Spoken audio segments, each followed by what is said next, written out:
Let me begin by welcoming everybody to Legends Night at Chevalier's Books. First, it's a legendary bookstore, 81 years old. Second, we have two legendary people who are going to be speaking about an incredible book this evening. The interlocutor is the legendary former CIA agent and now movie producer, John Levin. In his remarkable career, he has touched and put together more movies than anybody can count. He served, of course, as an agent for Francis Ford Coppola, and now in a streak of luck is working on a narrative piece with Francis Ford Coppola on, wait for it, the making of The Godfather. So we're lucky to have John spend some time with us and with our legendary writer, Mark Seal, who over the last 20 or so years has written just about every must-read piece in Vanity Fair and is contributing editor there, of course, and has put together this remarkable arc of how a movie gets made.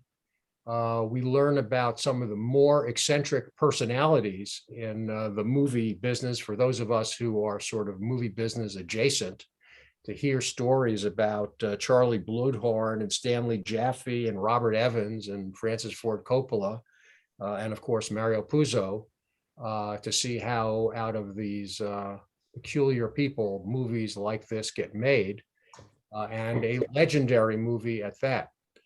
So I love this book. I love the story.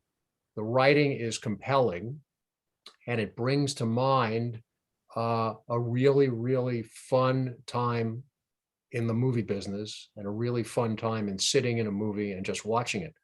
So without further ado, I'll turn the evening over to John and Mark and thank them for being willing to spend some time with Chevaliers. Bert, thank you very much for the lovely introduction. You've called upon me once or twice for a favor, and tonight I will return that favor. Sorry, apologies. Bad Brando. I just love this book. I've been a Godfather freak since the day I saw it back when I was in college. I was thinking today that I don't know if people have seen Licorice Pizza, but it's 1973.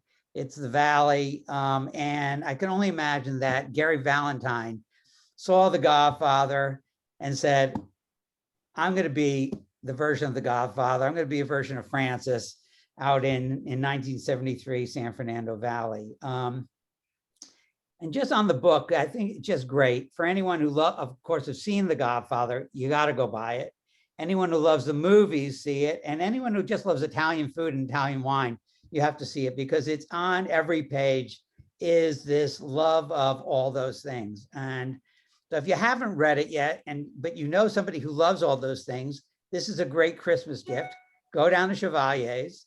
They have lots of books and you're gonna make a lot of people happy. You made me happy, Mark, so thank you. Bert, thank you. So I want to also just to say about Chevalier's, it's a couple of blocks away from Paramount Pictures, where a lot of this takes place. And so, you can go to Chevalier's and go see the Paramount gates. It's worth noting that the picture was made for about $6 million and change, $6 to $7 million. And it then made in 1972, $287 million. That's a lot of dough. It won Best Picture. It won Best Actor for Al Pacino, won Best Adaptation for Francis, and Mario Puzo was nominated for another 4. But what is incredible about this movie is it almost never happened. It was an absolute disaster. So let's just start out, Mark, give a snapshot of what was going on with Paramount Pictures, Charlie Bluhdorn, Francis, Mario Puzo, just so we can get a setting of how down and out, and Marlon Brando, how down and out everyone was as they began this journey. Yeah, so it was the most unlikely movie maybe ever made because, first of all, the studio was about to close. It had a hidden love story, but this love story was a reprieve and not a rescue. It had an owner, Charlie Bluedorn, who ran Gulf and Western Industries, who knew nothing about the movie business, but installed a very young, inexperienced, young producer who had not done much, never produced much at all, Robert Evans, to head production. And Evans didn't want to make the picture in the beginning because he felt that mob movies just didn't play. Paramount had done The Brotherhood with Kirk Douglas, and while it hadn't been terribly reviewed, it was a bust at the box office. And Peter Bart, who was Evans's right-hand man, said, I want to give it to Francis Ford Coppola. This is after every other director in town turned it down. And Evans's first words, I think, were, what are you nuts? What's he done? You know, he was a young, barely 30. He was just 30, past 30, and living in San Francisco. And then Coppola didn't want to make the picture in the beginning because he really didn't like the book. He said, what is this, the carpetbaggers? You know, he was turned off by all of the sex and over the top violence, and he thought he didn't want to glorify the mob. So you had all of these forces, unlikely forces, come together. And most of all, Mario Puzo, who had spent most of his life as a down and out writer, two failed novels, one with I think he made 3,500 on the first one and 3,000 on the second. He was going backwards. And one night he had a severe gallbladder attack, and he had a taxi take him downtown to the VA hospital. And as soon as he got to the hospital, he fell out of the cab and into the gutter. And at that point, he looked up at the night sky and he said, that's when I decided I'm going to become rich and famous. And that's when he started The Godfather. Right, fine. So you have all of these people who have so much to prove. Let's kind of let's go up and think about, now it's 1972, the movie is made. It's now, we're on the lip of 2022. It's having a big anniversary year. What is it about The Godfather that you feel is made it one of the most, not popular, but beloved pictures of all time? Well, I think it's entered the pantheon of myth. It's become mythic. And I think there's several reasons for that. First of all, Coppola fought for filming it in New York, and he fought for filming it in the 1940s. The studio wanted to do it in Kansas City or St. Louis and wanted to do it in contemporary times. And Coppola fought for the 1940s. And I think that's the key, because you can look at The Godfather today, and it looked old back then. And today it doesn't feel dated. It feels as fresh and new as it did when it came out in March of 1972. I think it's because of the period piece of that. The second thing that makes it so beloved, the fact that people watch it at Christmas and on special occasions and quote so many lines from it and feel so much affinity with the Corleones, is because Mario Puzo wrote it not as a group of gangsters, but as gangsters who were family men and women. And that's what endeared that story as a novel. And then Coppola, with his infinite wisdom, picked up on that and saw it as the story of a king and three sons. So he picked up the family aspect too. And I think that's what makes it endearing today. Yeah, there's an American dream. If you, by the way, if you look at Succession, there's a lot of, resonance in Succession to The Godfather. But think about the American dream, and it is, so many people were, one generational, American, and Charlie Bluedorn was an immigrant. Everybody had immigrant, connectivity. But tell you, and I think this is maybe a great time to do a little bit of a reading from part of it, because it's all about people who need to be helped, by the American dream. There is someone out there who's going to lend a hand. And especially, it's very tribal in that it's the Italians are taking care of each other. I don't think it's any, coincidence that it's the five families, you know? They Right. are called the families, and there's a nuclear family, but they are the families. But why don't you read that little piece that about that really starts off the whole movie? Okay, so you want me to read the first words of The Godfather, Believe in America, or the Yes, piece on yes. 119, The Undertaker Rises? Well, it is the first line of the movie is I Okay. believe in America. But why don't Okay. you read the piece on 119, which is so great? Okay, so start with 119. So Bonacera, the Undertaker's come to see Don Corleone because his daughter's been brutally attacked by these men. And you know, the Godfather says, what do you want from me? Tell me anything. But, you know, Bonacera tells the Godfather that, obviously. He goes, what's that? The Undertaker rises and whispers in Don Corleone's ear. The camera pulls back and the old man's face is seen for the first time. The greatest actor in the world, Marlon Brando, not the youthful Brando of Streetcar Named Desire or On the Waterfront, nor the aging Brando of his recent string of box office bombs. This is a Brando reborn. The jolly, jaw-jutting face of a bulldog, the tuxedo, the vagabond cat that had wandered onto the set on his lap, a mafia don who can deliver what the state has failed to provide, justice. As he rises to console the Undertaker, his unmistakable power establishes the tone and trajectory of everything to follow, a dark and brutal descent into the American dream. And it's incredible that the studio then sees this. This is one of the first things that's filmed. And the studio says, we're going to fire Francis.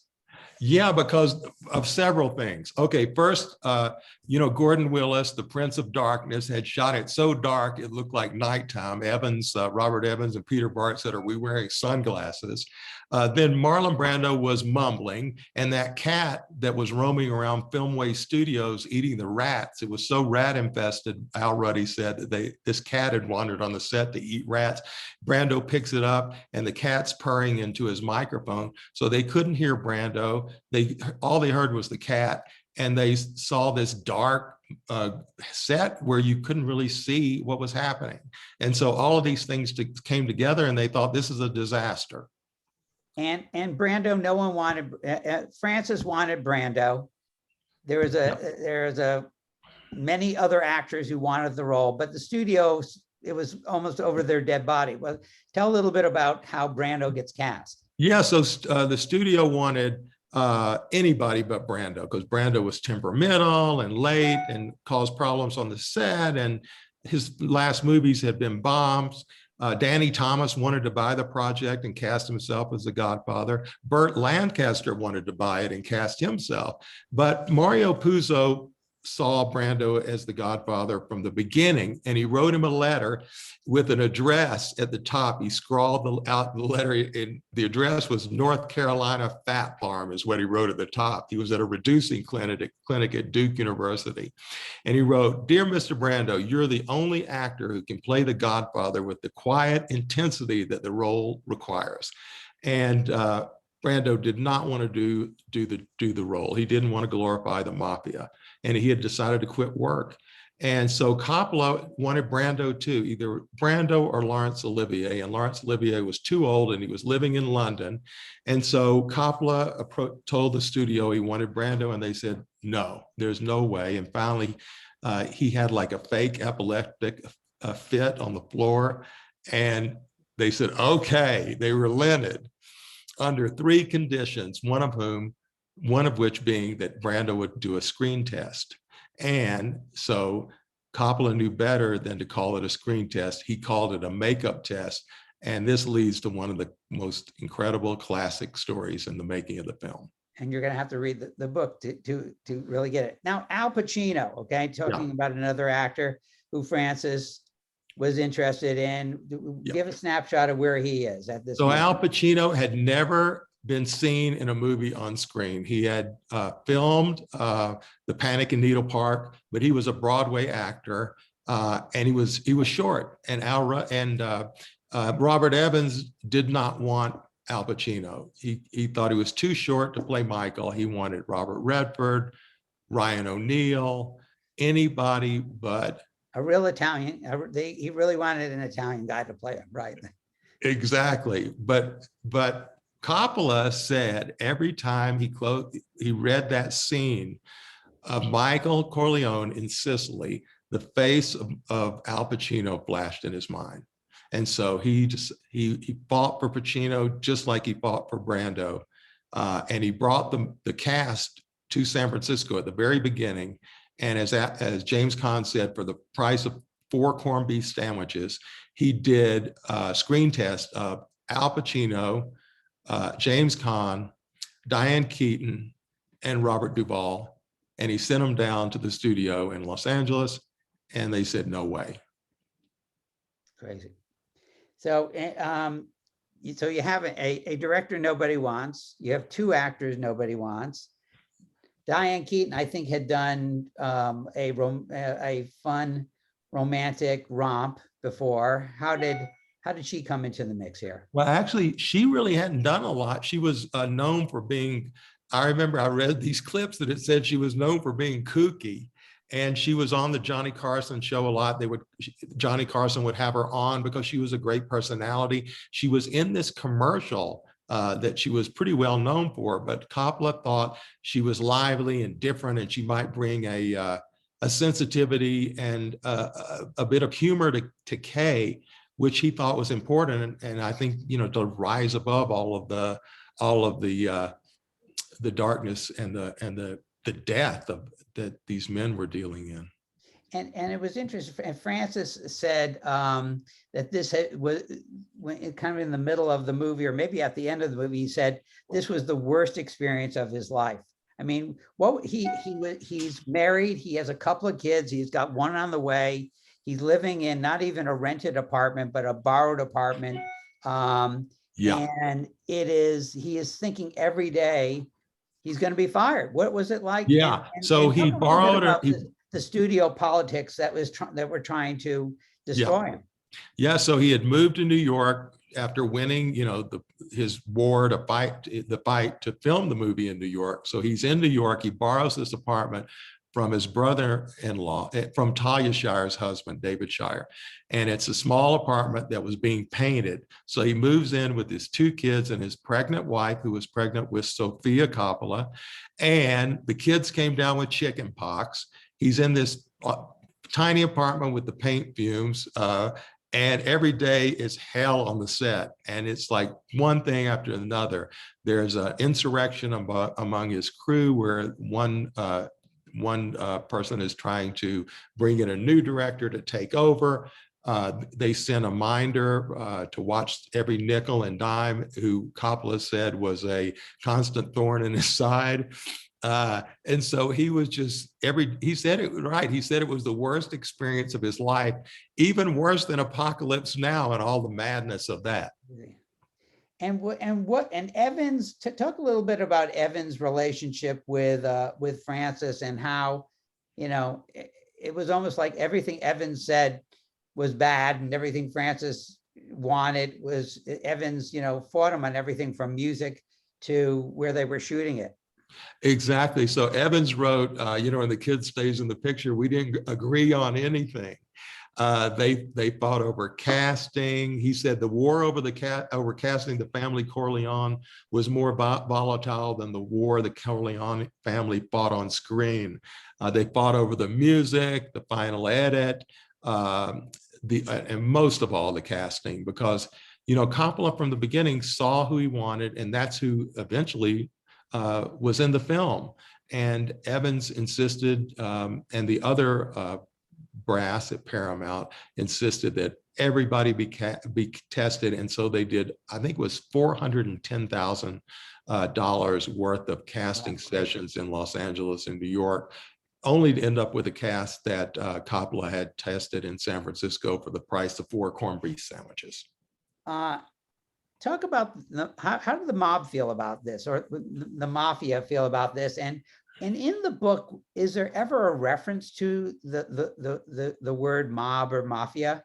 I mean, how did Puzo approach it in the book, and what was the I'm going to say the machinations of the New York families towards the movie, and how do they feel about it when it was being filmed and after it was filmed? Yeah, not only was the word mafia used in the book, but Puzo wanted to call the book Mafia in the beginning. And so when the movie was announced, Al Ruddy, he was getting threats, letters. The producer, Al Ruddy, in Los Angeles, he was getting, everything was coming at him, and he was wondering what's going on. And so he decided that he and his assistant, Betty McCart, would exchange cars because felt they were being tailed. And so he had this very fancy sports car, and Betty McCart drove it to her house up on Mulholland Drive one night. And in the middle of the night, she hears gunshots, and she comes out of her house the next morning, and the windshield's shot out. And there's a note where the windshield used to be about, we don't want this movie made. So it began with that. And then the most unlikely individual appears. This is like something out of a movie. His name was Joe Colombo, and he was reputed to be head of one of the 5 families of New York. But he also founded an organization called the Italian American Civil Rights League, and they were working to stamp out what he perceived and his members perceived as the stereotyping of Italian Americans in popular culture, especially film. And pretty soon, The Godfather was public enemy number 1. And when it was, you have some great, and again, you're going to have to read the book, but there are some great sections where some mobsters, gangsters come to the set, and they kind of want to be part of the movie now. Yeah, this is after. So what happened is that they shut down, pretty much tried to shut down the production. Location permits were being revoked. The Teamsters were threatening to stop work, thereby stalling the movie in its tracks. The house on Long Island that was going to be the compound was suddenly unavailable. And it was all because of this Italian American Civil Rights League. And so Al Ruddy, and I describe this in the book, Al Ruddy meets with Joe Colombo and attends one of the meetings of the Civil Rights League. And it turns out they wanted one word taken out of the script. They did not want the word mafia mentioned in the script. And Al Ruddy knew there was only one place where it was mentioned, and that was when Jack Woltz tells Tom Hagen, what for in the studio. And so he says, deal, we're taking the word mafia out of the script. And for that one deletion, a world of cooperation followed. New York opened its doors, and some men and women, and men mostly who were connected, wanted parts in the film. Fun. There's a wonderful section where they kind of come in and to Brando's dressing room. Yes. But how was there security there? Were they a little nervous about a mob guy coming in, something going on? Or not only that, but Nick Pileggi, the great writer, was the only reporter allowed on the set, and he covered the filming for the New York Times Magazine. And he writes that the real Godfather was Carlos Gambino, was receiving his constituency at a coffee shop around the corner where they were, where the movie was being shot. And so I'm sorry, I don't know why this is going off. Let me turn this off. And so the real Godfather comes to watch the movie being shot, and the real Godfather watches The Godfather being filmed. So then later, the incident you're referring to is Russ Bufalino, is what Marlon Brando writes in his autobiography, comes to the set, and they almost, with 2 very heavy men, and almost tip over his trailer, Brando wrote. And he just wanted to talk about the movie and introduce himself. And there was one great line where he says, Bufalino starts talking about, he says, hi, one of the men says, "Hi, Marlo, you're a great actor." And then Bufalino enters the trailer very regally. And Brando was kind of like at a loss for words, he didn't know what to say. And then they finally say the words out, "You like calamari," because he had been eating calamari lunches at a place in Little Italy. So they knew what was going on, and they wanted to be involved.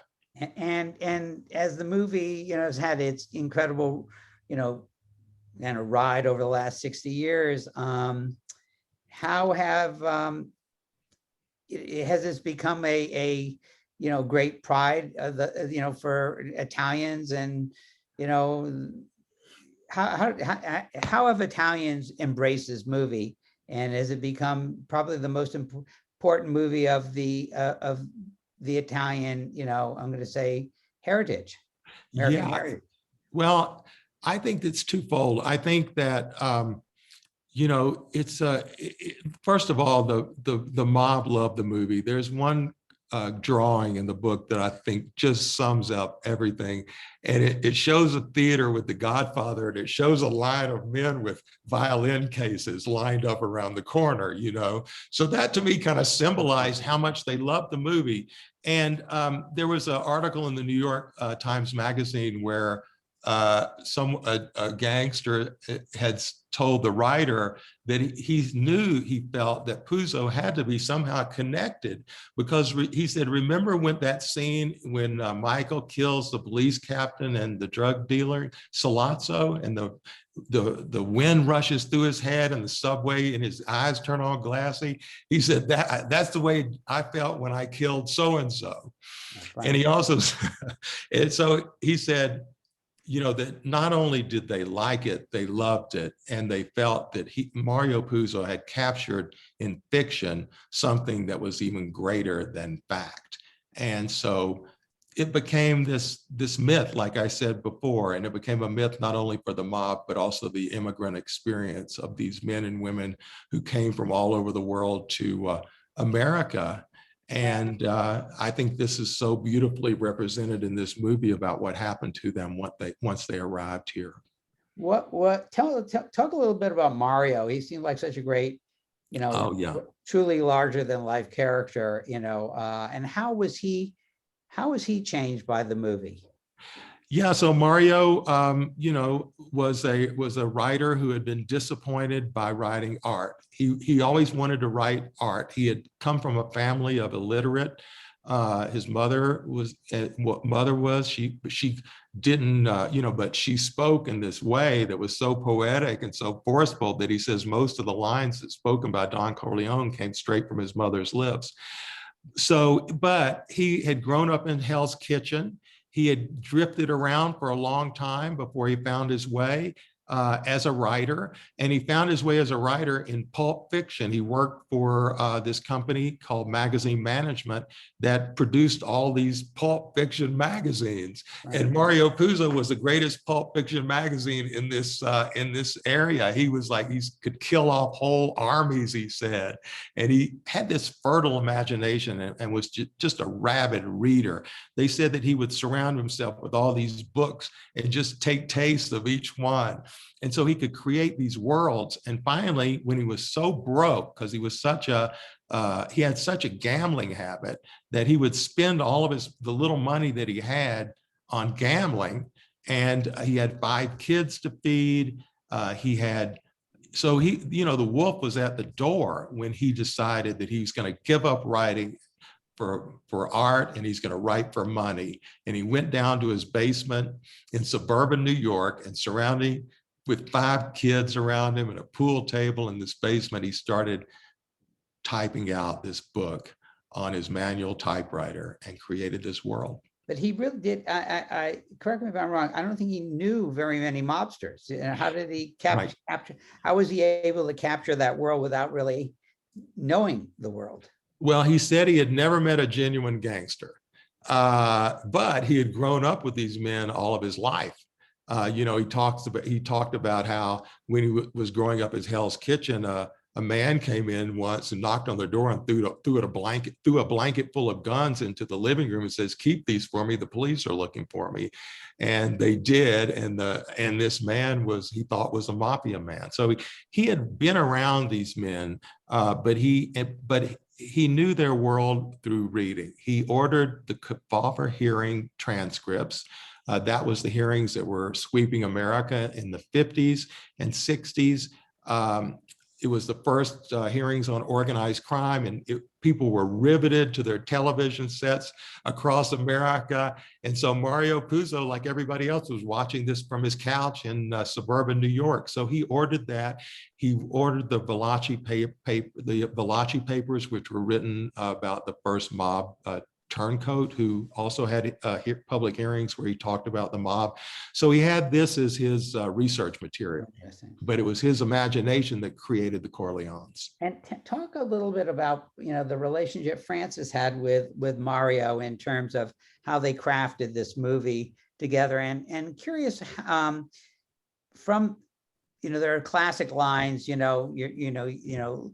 the gun, take the cannoli. Is that a line that Mario wrote, or is that a line that Francis wrote? Well, neither, because what happened was that Mario did not have that in the book, but Francis and Mario, they wrote the script together, had it in the script, but they only had take the gun in the script. But do you want me to tell that story about what happened? Absolutely, yeah. So anyway, so they're shooting that classic scene out, beneath the Statue of Liberty. Well, the Statue of Liberty was in the distance, but I thought it was so great because the Statue of Liberty has its back to the scene.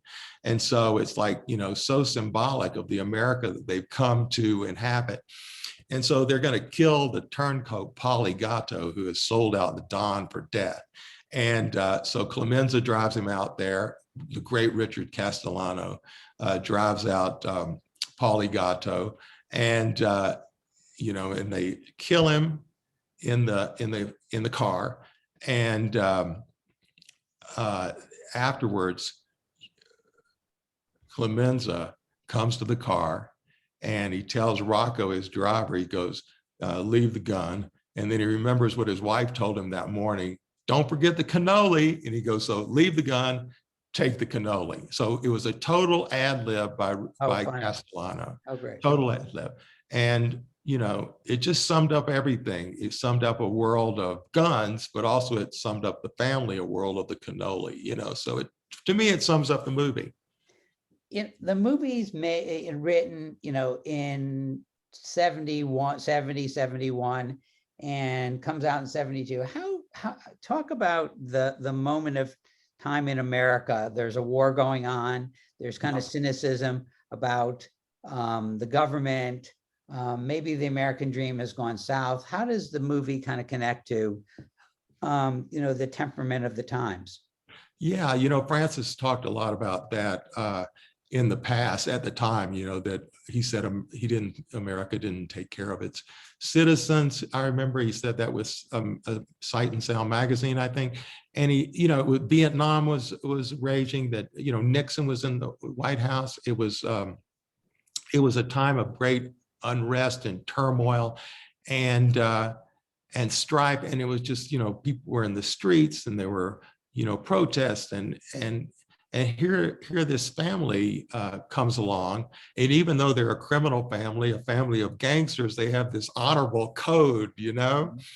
So I think people could connect to that sense of honor, that, it's not business, it's not personal, it's business. And, all of the great lines that they say and the reverence that's given to the Godfather and the Godfather's obvious love for his three sons who are so different. I think people identified with that in this tumultuous time of the early 1970s.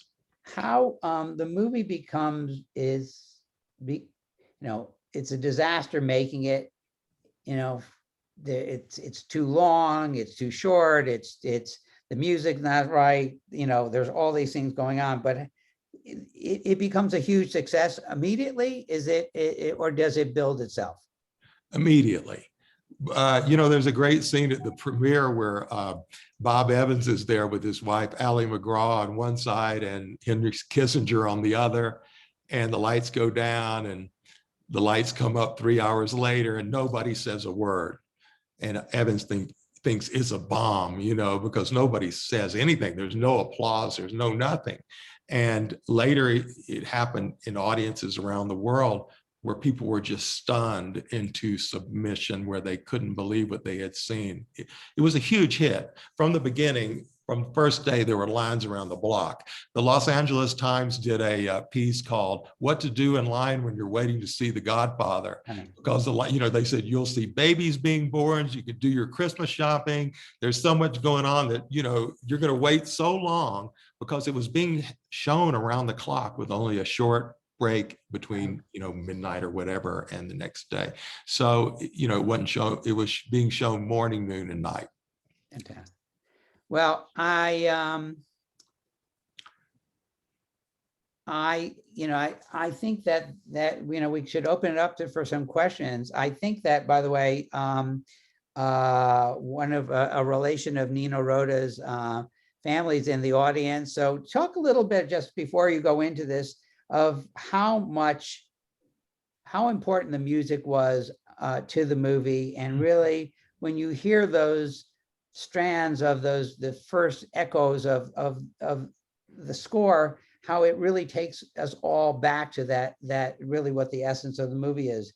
But Francis fought for Nino Rota, and I think that Evans, in that kind of way of bad decisions compounding themselves, wanted Henry Mancini. But talk about Francis, and a little bit about Francis' father, Carmine, and Yes, his yes. on the picture. So Francis, being the son of a composer, Carmine Coppola, knew about Nino Rota, who lived in Rome. And so he went to see him, and because he's heard the music in his head, the Godfather, but he didn't know what it was. He just knew it needed to be something symphonic.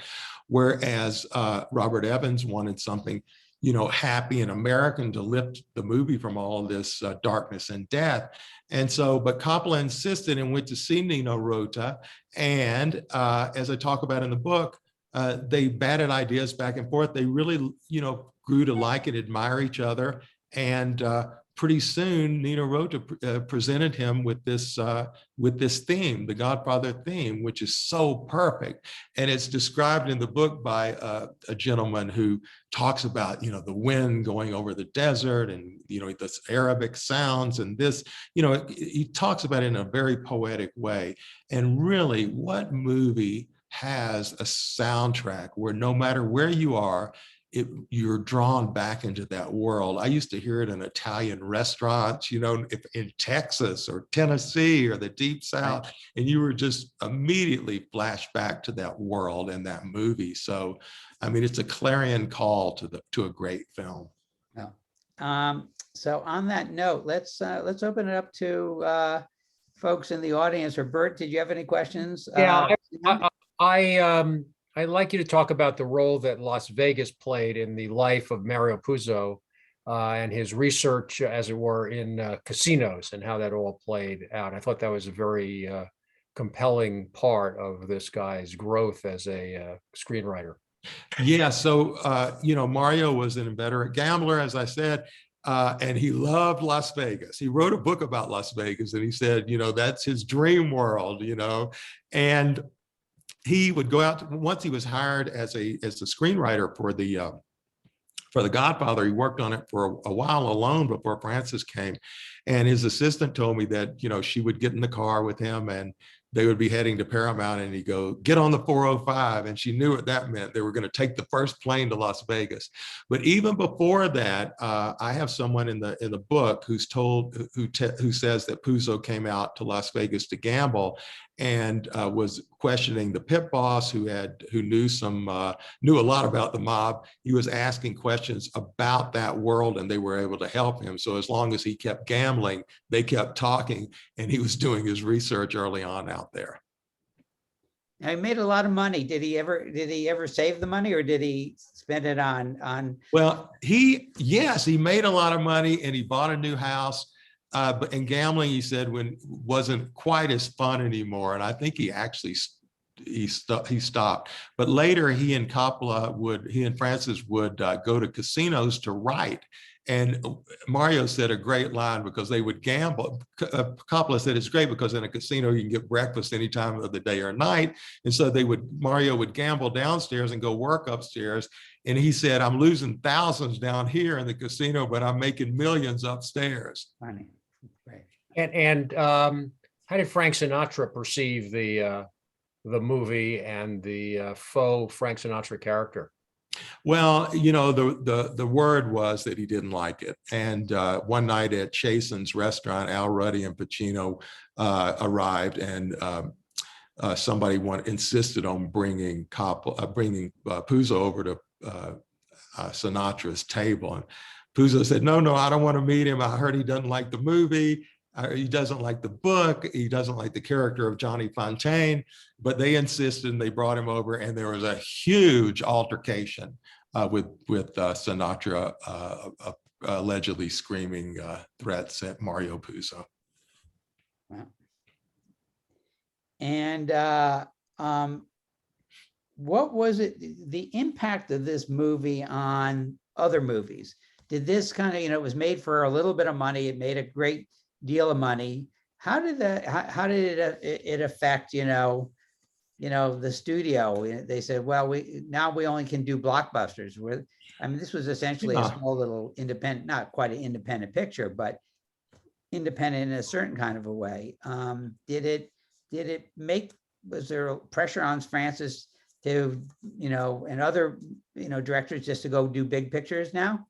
Well, I think it ushered in the era of the blockbuster and the era of the sequel. The Godfather 2 was one of the early sequels of its day, and so yeah, it was a pretty big bar to cross, and there were a lot of all of a sudden, mob films were popular again, and you can see it in later years with the Sopranos and all of the Goodfellas and everything else that sprang from that world of gangsters as family men. So yeah, I think it ushered in a new age. And did he, when they said, okay, let's do a sequel, how did he feel about it?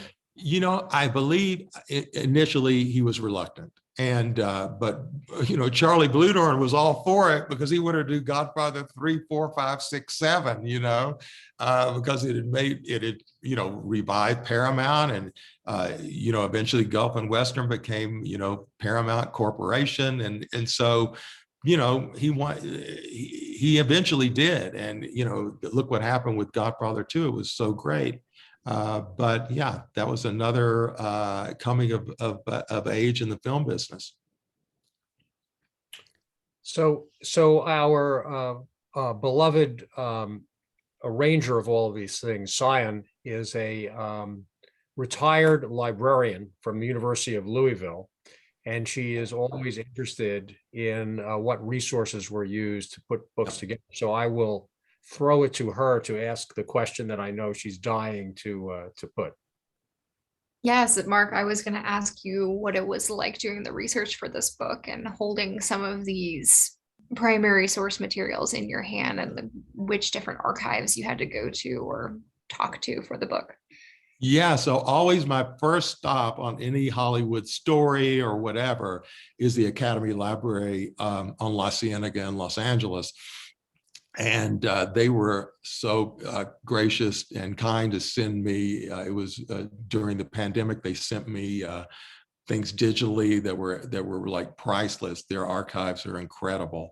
And I love going in there because normally when you can go there, they have the packets of original clippings that you can sit at desk and you can actually read them and you feel like you're back in those days. So that was a great help. And also Mario Puzo's archive had recently opened at Dartmouth University. And that happened the same way. There was a very kind librarian there that was able to send me material from that. From his papers. So yeah, libraries are the most amazing places to go, and especially these libraries that are specializing in film. When you started out the research of this, it began with the Vanity Fair piece.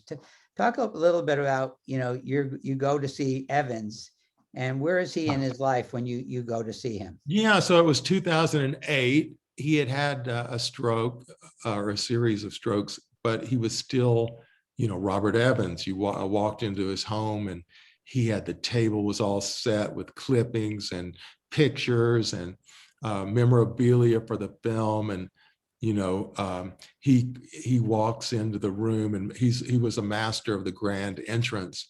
And, his teeth are white and he's got a tan and his hair slicked back and he's staring at her rose-colored glasses. And one of the first things he said is, "Let's go to bed." And I went, "What?" And he explained that his screening room had burned down. And since then, he and his friends had watched movies in bed. And so we go into this bedroom where he has this screen set up to watch parts of The Godfather. And he goes, "Take those shoes off," And so we both laid upon the bed and watched, he had a butler, wonderful man who brought in smoked salmon and and drinks. And, then we watched parts of this movie while he was telling me the story of the movie. So he was incredibly gracious to me and really set the scene in a fantastic way, which I was able to use to start the book. Right. And did he take credit for The Godfather, or did he give credit to Francis? Absolutely, he took credit, but he also, in the end, gave credit. They didn't agree on much during the filming of the movie, but on the movie's 25th anniversary, Evans said Francis came up to him and gave him a kiss and said, "You must have done something right." So they had reconciled at the end. Interesting. Can I just observe that one of the things, and this may be Hollywood writ large, but one of the things that comes across in your book is how many people take credit for the success of Godfather. And it's a little, there are these, Peter Bart talking about his role and Puzo's role and Francis's role and all of that. And were you able to sort through and figure out really whose movie it was and who won in deciding how to get this thing made? Was it Francis after all? Well, it was Francis's vision. He envisioned the cast. He co-wrote the script with Mario Puzo. He was the hands-on director. He was the director of the film. But Robert Evans did one very important thing, which I think Sam Wasson mentioned in his New York Times story about Robert Evans. He was the man who said yes. He greenlit the movie. And without that, and he also hired Coppola, and he hired he was the man who had to say yes, so that you can't deny that he had an indelible impact on this film. And one person who is I read I think it may have been in the obituary of a piece after Evans died, and Evans, it was his nemesis, one of his nemesis in over at Paramount was Frank Yablans. Right. And Evans was describing himself as a Medici and Yablans as Machiavelli. And I think that Evans looked at himself as, a Medici. He wanted to embrace the filmmakers. It was his relationship with Roman Polanski. It was a relationship with other, talents. And talk a little bit about the I'm going to say his marriage to Ally McGraw. He's, married to one of the most beautiful women in America. And he was more in love, as I look at it, more in love with the movie than with his own wife. Yeah, that's what he said. The movie was a blessing and a curse. He said it destroyed his life, that his wife, he felt like that Ally McGraw, he didn't come to her when she was on the set of The Getaway. And he was so obsessed with The Godfather that he lost a lot personally. And so, it became an obsession to him. He, as he told it, you can read it in my book and also his book, The Kid Stays in the Picture, that he, he felt like he gave up huge parts of his life to make this movie. But in the course of that, he also said a lot of that was fantastic for him because he was able to use his words, touch magic, which is what he wanted more than anything of all. So, you know, he was quite a compelling character, and you know, he was. I don't think The Godfather would have maybe, who knows what would have happened if he hadn't been head of production. Right. And have young filmmakers, you know, aspiring filmmakers or veteran filmmakers been contacting you and giving you kudos about the book? I'm curious what's been that reaction in the I've heard from a lot of people that, you know, you know, it talks a lot. There's one section where it's production notes about that Coppola hired a stenographer to do for him. And every word is typed out so you can actually be a fly on the wall during a production meeting with his team. And it's amazing how the things he described showed up exactly as he described them in the film. So yeah, parts of it you can really learn from the way that they did put this movie together. Years later, when Francis was, I put together the Dracula with him, and it was an early time when he created he had an Airstream trailer that was like his mobile studio, and he did a full animatic storyboarding of the whole movie so he could see what the movie looked like before he shot one reel. And the guy who did the storyboarding, his name is Peter Ramsey, and he went on to direct in the Spider-Verse animated Spider-Man. And but Francis was such an innovator at, taking the chances, not doing the same old. Maybe just end on that note of Francis as the visionary. No, for sure he was a visionary. I mean, he saw I Believe in America is a great example. The first line of the movie, that was way deep into Puzo's book, past the first chapter, I think. And Coppola saw, he made a notebook from the novel where he would write in the margins. He published that notebook as the Godfather Notebook, so you could see where he takes that book and he adheres to that book, but he dramatizes it, and you can see the notes. So he envisioned so much, and I really think I get into that in the book, because he envisioned so much that came to be in that film. Just as one example, as I said before, that line, I Believe in America, he saw that was the opening where a lot of people might not have seen that. So he was the true visionary of this whole thing. Well, I'm going to end it with this line. I believe in Mark Seal. We do have one question from the audience that I think we could probably end on. We have a question from Stephen asking whether there was a person that you wanted to interview, but you couldn't.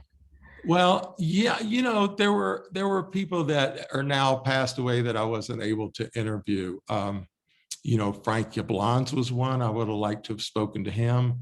But otherwise, a lot of people spoke earlier. There were, like, for instance, Luca Brasi, the actor who played Luca Brasi, the great Lenny Montana. He gave some amazing interviews about how he got the job. He was standing in the street visiting his mother, he said, and they had been looking for somebody to play Luca, the big 300-pound enforcer, when he rises up out of the crowd, and Al Ruddy says, "Hey, fella, have you ever done any acting?" And he says, "Well, I wrestled championship wrestler for 20 years. You can call that acting if you want."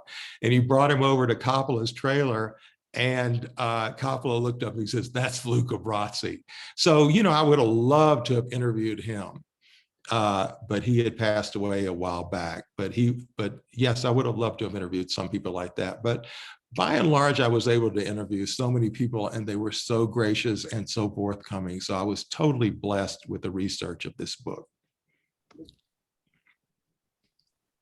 So let me end it here by saying you have to buy this book and you have to read it. It's fabulous. My advice would be to not read it one evening when you have an early morning meeting, because you'll stay up all night. You can't put the thing down. It's just so compelling and so beautifully written. And let me just thank the two legends that were kind enough to spend time with us this evening. John and Mark, this was really a super fun time for all of us. We are made better by the opportunity to listen to these stories and to think about this important movie presented by two people who have made a difference in their professional careers. So thank you for being here. And again, I urge everybody to buy and read this book. This is our last author event of this year. So what a wonderful way to end with two giants of their field. So thank you all for being here tonight. Thank you for having us. Wonderful end to the year. Thank you, everybody. Have a great night. Bye. Thank you so much for having me. I appreciate it. Really enjoyed it. Talk soon. Bye.